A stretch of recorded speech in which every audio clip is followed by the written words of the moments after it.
नगर परिषद निवडणुकीची रणधुमाळी आणि आज प्रचाराच्या तोफा थंडावतील. बीडमध्ये फार मोठी चर्चा महाराष्ट्रामध्ये बीडच्या नगर परिषदेची केली. एकीकडे मंत्री, उपमुख्यमंत्री, इथं मुख्यमंत्रीसुद्धा आज या ठिकाणी देवेंद्र फडणवीस येत आहेत आणि या सगळ्यांना एकटा तोंड देणारा नेता या ठिकाणी माझ्यासोबत आहेत. संदीप क्षीरसागर माझ्यासोबत आहेत, खिंड लढवत आहेत. मंत्री, उपमुख्यमंत्री या ठिकाणी येत आहेत. तुम्ही एकटे या ठिकाणी खिंड लढवता. तुमचं साधं प्रदेशाध्यक्षसुद्धा या ठिकाणी एखाद्या सभेसाठी आलेले आपल्याला पाहायला मिळालं नाही. नेमकं काय कारण आहे? तुमच्याकडं असं कुठली शक्ती एखादी आहे? लोक आमच्यासोबत आहेत. सकाळपासून रस्त्यावरती आहेत. लोकांची जी कामं आहेत, अडचणी सोडवण्यासाठी आम्ही रस्त्यावरती उतरून काम करतो आणि लोकांचा आशीर्वाद असल्यानंतर मग कशाची भ्यायची गरज नाही. तरीही इथं कधी नव्हे ते कमळाची मारमोठी चर्चा आहे आणि चांगल्या प्रकारे त्यांनी पाय रोवले. तिथं 4 उमेदवार चांगल्या प्रकारचे आहेत, 5 या ठिकाणी. मात्र तुमच्या दोघांमध्ये फाईट आहे असं आम्ही मानतो. तुतारी आणि कमळामध्ये फाईट आहे असं म्हणलं तर ह्या सगळ्या गोष्टीमध्ये कसं समीकरण आहे? तुम्हाला ह्या सगळ्या गोष्टींचा कसा निभाव लागणार आहे? नाही काय, हे बघा, निवडणूक आली की चर्चा होती, निवडणूक आली की लोक कामाला लागतात. पण आमचा जो विषय आता विधानसभेची निवडणूक झाल्यानंतर दुसऱ्या दिवशीपासून आम्ही कामाला लागलेलो आहे. त्याच्यामुळं आमच्या समोर कुणी नाही आम्हाला असं वाटतं. लोक चर्चा करतात, वातावरण. आता उद्याच मतदान आहे आणि परवा निकाल आहे, तुमच्या लक्षात येऊन जाईल. पण हे सगळे मंत्री या ठिकाणी येत आहेत. पंकजा मुंडेसुद्धा इथं आल्या, 2 वेळा त्यांनी सभा घेतली. देवेंद्र फडणवीस आज येत आहेत. म्हणजे हे कुठेतरी वातावरण निर्मितीचा हा सगळा प्रकार आहे. विभागणी मोठ्या प्रमाणावर या ठिकाणी होणार आहे असं सांगितलं. कारण वर्तमानपत्रामध्ये बातम्यासुद्धा येत आहेत, भीमकन्या की रामकन्या. म्हणजे हे सगळं चाललेलं कशासाठी? ह्याचा अडचण म्हणजे एवढे मोठे लोक प्रचारासाठी, ते पण नगरपालिकेच्या निवडणुकीसाठी येतात. ते ह्याचा अर्थ म्हणजे त्यांच्यासोबत किंवा त्यांचे जे नवीन लोक घेतले ते अडचणीत आहेत. त्याच्यामुळे ही अडचण दिसती म्हणून तर येतात ना. म्हणजे हे तुम्हाला काही आव्हान वाटत नाही का? हे सगळे लोक इथे येतात, मुख्यमंत्री, मंत्री, उपमुख्यमंत्री येत आहेत, हे काही आव्हानात्मक वाटत नाही तुम्हाला? नाही, हे बघा, तो त्यांचा पक्ष आहे, ते अडचणीत असल्यावर ते प्रचारासाठी येणार. जसं मी सुरुवातीला बोलताना सांगितलं की लोक सोबत असल्यावर भ्यायची गरजच नाही. हे तुमच्या निकालानंतर लक्षात येऊन जाईल तुमच्या. अजित पवारांच्या 2 या ठिकाणी सभा झाल्या. 30 वर्ष तुम्ही सत्ता भोगताय असं सांगितलं गेलं. काय विकास केला असं त्यांचं म्हणणं आहे. सत्ता एक वेळ आमच्याकडे द्या, 5 वर्ष असं त्यांचं म्हणणं होतं आणि कालच्या सभेला गर्दी होते असले ते सांगितलं त्यांनी. हे बघा, दादांकडं पण जे आत्ता जे काही लोक आहेत ते स्वार्थी लोक आहेत आणि दादांना सुद्धा 2दा त्यांच्यासाठी यायला लागतं. म्हणजे ही विचार करण्यासारखी गोष्ट आहे. आता ही निवडणूक लागल्यापासून आमच्या पक्षप्रमुख आदरणीय साहेबांकडून, पार्टीकडून प्रचारासाठी सांगितलं नाही, पण ही म्हणलं स्थानिक स्वराज्याची निवडणूक आहे, नगरपालिकेची निवडणूक आहे.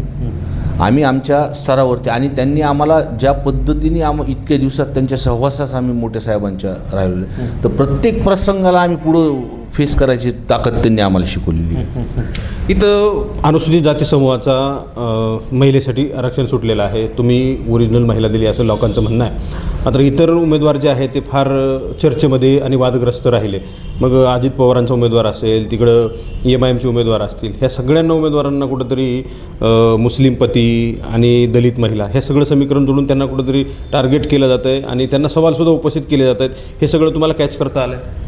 नाही, काय आलं, जे काही गोष्टी घडल्या, मीडियावरती आल्या किंवा वर्तमानपत्रामध्ये आल्या, हे लोकांनी बघितलं आहे. या संदर्भात तुम्ही निवडणुकीमध्ये जर बघितलं तर आम्हाला काय करायचं आहे नगरपालिका आल्यानंतर त्या विषयावरती बोलतो आणि वस्तुस्थिती जी आहे, जी काही तुम्ही मला सांगितली, ही लोकांनी बघितली. त्याच्यामुळे ह्याचा काही म्हणजे निवडणूक ज्या पद्धतीने लढायची, 1 वर्षापासून आम्ही रस्त्यावरती आहेत आणि प्रचार आमचा संपलेला आहे. बरं. इथं जातीय समीकरण पेरलं जाते, जातीय समीकरणावर इथं राजकारण होणार आहे का? इथला उमेदवार जातीकडे पाहून निवडून दिला जाणार आहे का? हे बघा, तुम्ही असा जर प्रश्न असेल तर मी या मतदारसंघाने मला 2दा आमदार केलं आणि जातीचा विषय म्हणलं तर सुयाच्या टाचणीच्या टोका एवढी माझी जात आहे. इथे 2दा निवडून दिलं मला. पंचायत समितीला निवडून दिलं, जिल्हा परिषदला निवडून दिलं, 2दा आमदारकी निवडून दिली. हे काय माहिती का, हे फक्त समीकरण एका ठिकाणी बसायचं, मग निवडणूक लागली ती कॅटेगरी त्याची सुटली, त्याच्यानंतर काही लोक जागे होतात. अहो तुम्हाला निवडणूक लढवायची तर तुम्हाला रस्त्यावर उतरून काम करावं लागतंय. आणि बीडच्या लोकांनी बघितलंय की कोण काम करतं आणि कोण नाही. आयत्या वेळेस निवडणूक लागल्यानंतर मग तुमच्याकडं पैसे खर्चायची तयारी आहे का? मग इथं एवढी जाते, तिथं तेवढी जाते, एवढ्या कॉम्बिनेशन निवडणूक होत नसते. बीडमध्ये मुस्लिम समाजाचं फार निर्णायक मतदान आहे आणि यासाठी विभागणी केली जाते. एमआयएमकडून उमेदवार उभा केला, राष्ट्रवादीकडून मुस्लिम ओळख असलेल्या उमेदवाराच्या नातेवाईकातली उमेदवार दिला. ही सगळी विभागणी होणार आहे काय? आणि भारतीय जनता पार्टीकडे गट्टा मतदान आहे असं सांगितलं गेलं. तुमचे जे 4 उमेदवार उरलेले राहतात, मग वंचित असेल, एमआयएम असेल, राष्ट्रवादी असेल, तुम्ही असाल, ह्यांची विभागणी होणार आहे आणि तिकडं फार पारडं जड जाईल असं सांगितलं होतं. हे समीकरण कसं तुम्ही जुळून आणलं आहे सगळं? हे बघा, मुस्लिम समाज तुम्ही जर बघितलं तर एकदम हुशार समाज आहे. कोण त्यांचं मतदान फोडतंय, कोण डायव्हर्ट करतं हे त्यांच्या पूर्णपणे लक्षात येतं. माझ्या विधानसभेच्या निवडणुकीमध्ये हे 2दा असं घडलेलं आहे आणि त्यांना पूर्णपणे लक्षात आलेलं आहे की आपलं मत कोण विभागन करतंय. त्यामुळे त्यांना काही अडचण येणार नाही. मुस्लिम समाजाच्या विकासाबद्दल जर बोलायचं झालं तर नेहमी ते दूर राहिलेले आहेत विकासापासून. आणि आता डिवायडेशन होऊन ते काही सत्ता मिळवण्याचा प्रयत्न करतायत का? तुम्ही जसं म्हणले त्यांना लक्षात येतं, हे सगळं लक्षात येणार आहे का त्यांना की कोण आपला विकास करू शकतो? हे सगळं त्यांच्या लक्षात आलेलं आहे, त्यांच्या पूर्णपणे लक्षात आलेलं आहे. त्यांच्या ज्या सेक्युलर वोटपासून ह्याच्या आधीच्या निवडणुकीमध्ये जे काही नगरसेवक निवडून आले किंवा जे काही मतदान त्यांचं घेतलं आणि ज्या पद्धतीने ते लोक विकास कामाच्या नावावरती फक्त इकडं तिकडं गेले, पण सत्तेमध्ये जाऊन सुद्धा काहीसुद्धा विकास झालेला नाही. मुस्लिमांमध्ये एक फतवा निघत असतो, याच्या मागे जा त्याच्या मागे जा, असं काही होणार आहे काही? असं तर मी कधी बघितलं नाही. तो समजून म्हणजे पूर्ण विचार करून ते मतदान करतात. मनोज जरांगेंचे काही सहकारी सोशल मीडियावर व्यक्त होत आहेत. एक मराठा लाख मराठा, आपल्याला मुस्लिमांनी मदत केलेली आहे, आता मुस्लिमांच्या सोबत राहायची वेळ आलेली आहे. हे सगळं काय चाललेलं आहे? नाही, हे काहीतरी फेक अकाउंट काढायचे निवडणुकीच्या तोंडावर आणि ते व्हायरल करायचं, ह्याने सुद्धा काही फरक पडत नाही. भारतीय जनता पार्टीकडून पूर्णपणे ताकद इथं उतरवली जात आहे. कुठून मतं खेचता येतील यासाठीचे प्रयत्न केले जात आहेत. तुमच्याकडे काय विजन आहे तुमचं? तुम्ही तर सांगितलं प्रचार संपलेला आहे. आता हे सगळं करण्यासाठी देवेंद्र फडणवीससुद्धा आज येत आहेत. काय ते आश्वासन देत आहेत आणि कसं हे सगळं त्यांना मतं खेचून आणण्यासाठी काही प्रयत्न करता येतात का, असं चाललेलं आहे? हे बघा, तो त्यांचा पक्ष आहे, ते पूर्णपणे ताकद त्यांच्यासाठी लावणारच आहे. पण एक विषय बघितलं की निवडणुकीच्या तोंडावरतीच अचानक कोणतरी कुठंतरी प्रवेश करतो. त्याच्यानंतर भाजपच्या केडरला न विचारता प्रवेश झाल्यानंतर अचानक परत नगराध्यक्ष पण ठरवतं. ही पटण्यासारखी गोष्ट भाजपच्या कार्यकर्त्यांनी ज्यांचं आयुष्य तिथं घातलेलं आहे हे त्यांना पटलेलं नाही. आणि ह्याचा परिणाम तुमच्या या निवडणुकीमध्ये तुमच्या लक्षात येईल. म्हणजे हे जे आता नव्यानं प्रवेश केलेले तुमचे जे बंधू आहेत योगेश क्षीरसागर, या सगळ्या संदर्भात बोलतात. जे कोणी प्रवेश केला असेल त्या संदर्भातलाच तो विषय आहे. ज्यांनी भाजपसाठी कधी काय एखाद्या पक्षामध्ये समजा जो काम करत असतो रात्रंदिवस, त्या पक्षाच्या विचाराला घेऊन चालतो, त्या पक्षाच्या भूमिकेला घेऊन चालतो आणि तुमची भूमिका लगेच 2 मिनिटासाठी बदलायची हे लोकांना पटत नसतं. आता 2 दिवस म्हणजे उद्याच्याला मतदान आहे, काय आव्हान आहे तुमचं लोकांना, जनतेला? माझी लोकांना सगळ्यांना विनंती आहे की नगरपालिकेच्या माध्यमातून खूप चांगल्या पद्धतीने आम्ही तिथं काम करणार आहोत. नगराध्यक्ष आज 10 ते 15 हजाराच्या लीडने आपले निघालेले आहेत. पण तेवढंच महत्त्वाचं आहे ते 52 नगरसेवक. नगरपालिका जर सुधारायची असेल, आम्ही काम करायचे, आमच्याकडे जिद्द आहे. 52च्या 52 जे नगरसेवक आपण जे घेतलेले आहेत ते रस्त्यावरचे घेतलेत. पैसा ही क्रायटेरिया जसं समोरच्यांनी लावलीत की तुमच्याकडे किती पैसे आहेत, आम्ही त्यांचा अनुभव बघितला. बीड नगराध्यक्ष आपण जे उमेदवार वाघमारे त्यांना जे दिलं आहे ते 30 वर्षाचा अनुभव आहे. आणि पुढचे जे लोक जे उमेदवार दिलेले आहेत फक्त पैसा ही क्रायटेरिया त्यांनी बघितलेला आहे. त्यांचा कोणताही राजकीय अनुभव त्यांनी फक्त बीडच्या लोकांनी सांगावं, त्यांनी राजकीय कोणती निवडणूक लढली, काय काम केलंय, ह्या संदर्भातलं ते काहीच सांगू शकणार नाही. काही उमेदवार वाचूनही बोललेत, आम्ही पाहिले. दिलेले अक्षर वाचून बोलल्याचं आम्ही पाहिलं. नाही, मी ते बघितलं नाही. माझं म्हणणं काय आहे की समजा उद्या नगरपालिका आल्यानंतर तिथं काम करायचं, त्याचा अनुभव त्याला पाहिजे. आता जे नगराध्यक्षासाठी आपण निवडणूकसाठी उमेदवार वाघमारेताई घेतलेत, विष्णू भैया त्यांचे आहेत, म्हणजे नाही का पती आहेत त्यांचे, तर विष्णू भैयासुद्धा ह्या सगळ्या अनुभवातून, ताईंना सुद्धा अनुभव आहे आणि विष्णू भैयांना सुद्धा अनुभव आहे. दोघे अनुभव.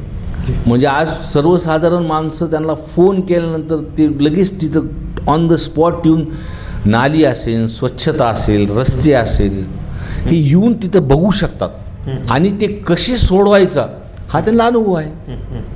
मग नगरपालिकेमध्ये काही प्रश्न आहेत का आता भविष्यामध्ये राहिलेले आहेत? मग शहरातल्या पाण्याचा प्रश्न असेल, विजेचा प्रश्न असेल, अनेक असे प्रश्न प्रलंबित आहेत, ते सगळे तुम्हाला पूर्ण करण्यासाठी या सगळ्या गोष्टी करता येतील. हे बघा, पाण्याचा जो प्रश्न होता की मागच्या उन्हाळ्यामध्ये 20 दिवसाला पाणी येत होतं. सलीम भाईच्या काळामध्ये ती बॅकवॉटरची योजना झाली होती. 36 कोटी रुपये आम्ही वरती अधिवेशनात सुद्धा हा प्रश्न मांडला, पण ते आम्हाला काय पैसे भेटले नाही. सलीम भाई बसून आम्ही ते जुने अधिकारी ज्यांच्या काळामध्ये ती योजना झाली होती, तर त्याच्यामध्ये नवीन म्हणजे काही करता येईल का आपल्याला. 20-20 दिवसाला पाणी येत होतं आणि उन्हाळ्यामध्ये लोक एकदम त्रस्त झाले होते. मग काही अनुभवी अधिकाऱ्यांना घेतलं, मग ते पाईपलाईनचे लिकेज आम्ही काढले. त्याचं MECPचा एक शिल्लक लोड होता, तो वापरण्यात आला आणि 10 MLT पाणी वाढलं. आज 10 दिवसाला पाणी येतं. अजून त्याच्यावरती काय सुधारणा करायची भविष्यामध्ये आपण त्या संदर्भात बघू. स्वच्छतेचा एक विषय आहे. 35 घंटा गाड्या आपल्याला वाढल्या आहेत. खरं तर लोकसंख्येप्रमाणे आपल्याकडे 100 पाहिजे आणि 52 प्रभागामध्ये त्याची हे झाल्या ते कसं आपल्याला डायव्हर्ट करायचं, त्याची म्हणजे काय नुसतं घेतलं झालं असं होत नाही. आता त्याला जे वॉच ठेवणार लोक, ती गेली की नाही गाडी, आली की नाही, कचरा भरल्यानंतर, ओला सुका कचरा भरल्यानंतर ती डम्पिंग ग्राउंडलाच ती गाडी गेली पाहिजे, ती नदीच्या बाजूला नाही. इतके दिवस काय होतं की प्रशासक होतं आणि 8-9 वर्षानंतर ही नगरपालिकेची निवडणूक लागलेली, खालीसुद्धा माणसं नव्हते आणि आम्ही जे माणसं नगरसेवक म्हणून निवडले ते ग्राउंडवरती काम करणारे आहेत. रस्त्याचं कुठं जे काही राहिलेले आता काय नगरपालिकेचे जो आपण इलेक्ट झालेली बॉडी जो ठराव घेतो तोच ठराव DPTCमध्ये जातो आणि त्या DPTCमध्ये जो काही ठराव त्याच्यावरतीच निधी पाडला जातो. म्हणून तो एक भाग आपला विषय संपून जाईल. आणि तुमचं पार्किंगचे विषय आहेत सुभाष रोडवर, तो पण आम्ही एक जागा बघून ठेवली की तिथं पार्कचा तो एक प्रस्ताव आम्हाला तयार करायचा आहे. सामाजिक काही मागण्या आहेत की डॉक्टर बाबासाहेब आंबेडकरांची उंची वाढवायचा जो विषय आहे तो एक प्रस्ताव आहे. लोकशाहीर अण्णाभाऊ साठेंचा पूर्ण आकृती पुतळा उभारायचा, त्याचा ठराव आम्ही तर पहिल्या नगरपालिकेच्या ह्याच्यावरतीच घेणार आहेत. भाजी मंडईचा विषय, जे कामं धनंजय मुंडेंनी पालकमंत्री असताना जी स्टे केली होती, जी त्याला मंजुरी होती, अशी काम जे काही फ्रूट मार्केट जे काही चालू म्हणजे बांधकाम झालेले पण अजून तिथे शिफ्ट झालं नाही. महिलांबद्दल शौचालयाचा विषय आहे. असे अनेक विषय, म्हणजे लहान मुलांसाठी गार्डन असतील, हे विषय आम्ही आमच्या अजेंड्यावरती घेणारच आहोत. शहरामधलं तुम्ही डम्पिंग ग्राउंडचा उल्लेख केला, त्याला विशिष्ट ठिकाण मिळत नाही आहे, ते तिथं रस्त्यावर येता जाता तिथंच ती सगळी त्याची दुर्गंधी पसरलेली असते. यासाठी काही उपाययोजना काय आपण डम्पिंग ग्राउंडची जागासुद्धा आता आपल्याला कमी पडते.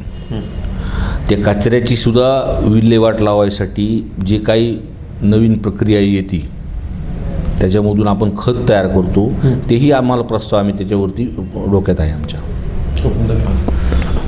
तर एकीकडं मंत्री, उपमुख्यमंत्री, मुख्यमंत्री येत आहेत आणि मी विचारलं असता की तुमच्याकडं कोण आहे, तर आमच्याकडं लोक आहेत असं आमदार संदीप क्षीरसागर यांनी सांगितलं. त्यामुळे आमचा विजय निश्चित आहे. निश्चित आमच्या उमेदवारासह 52 नगरसेवक आमचे हे जे विजयी होतील असं सुद्धा सांगितलं. 10,000च्या फरकानं आमचा उमेदवार निवडून येईल. निवडून आल्यानंतर कशा प्रकारची प्रक्रिया बीडवर करायची आहे, मग स्वच्छतेबद्दल असेल, पाण्याच्याबद्दल असेल, शहरामधल्या सुशोभीकरणाबद्दल असेल, महापुरुषांच्या पुतळ्यांची उंची वाढवणं असेल, किंवा मग विविध जे काही प्रश्न या ठिकाणी शहरातले असतील, मग एखादा वॉकिंग ट्रॅक असेल किंवा जे जे लोकांना इथं आवश्यक आहे, सुखसुविधा असतील, या सगळ्या पूर्तता केल्या जातील असं सांगितलं आहे. विरोधकांचे उमेदवार हे अडचणीत आहेत म्हणून त्यांना इथे यावं लागतं. म्हणजे मी विचारलं त्यांना, मुख्यमंत्री या ठिकाणी येत आहेत, त्यांचा उमेदवार इथं अडचणीत आहे म्हणून त्यांना यावं लागतं असं सुद्धा यांनी सांगितलं.